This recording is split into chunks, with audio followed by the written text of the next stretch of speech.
Outsourcing సుమారుగా వాలంటీర్ల గురించి నేను మాట్లాడటం తీసేస్తే 1,23,000 అవుట్సోర్సింగ్ ఉద్యోగాలు ఇచ్చాం.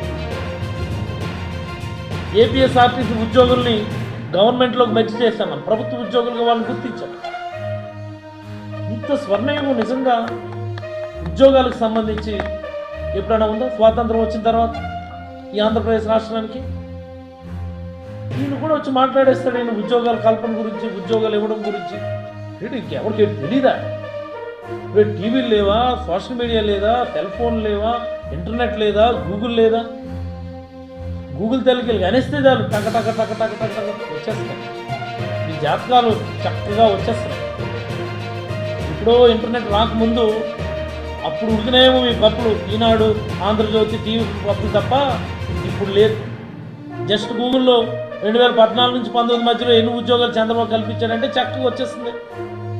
19 నుంచి 24 మధ్యలో ఎన్ని ఉద్యోగాలు జగన్మోహన్ రెడ్డి గారు క్రియేట్ చేశారంటే చక్కగా వచ్చేస్తుంది కదా, చెక్ చేసుకోండి.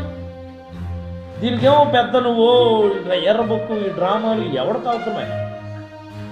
నీ బాడీ లాంగ్వేజ్కి నువ్వు మాట్లాడే మాటలకి ఏమైనా సంబంధం ఉందా?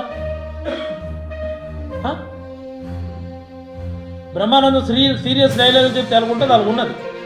నువ్వేమో ఎర్ర బుక్కు, మాకు లేవు, మాకు కోపం లేదు, మాకు ఆవేశం లేదు. మాకు చంద్రబాబు కొడుకు కాబట్టి నువ్వు ఏదైనా మాట్లాడచ్చు. చంద్రబాబు కొడుకు ఎవరికి ఎక్కువ అని అడుగుతున్నావు.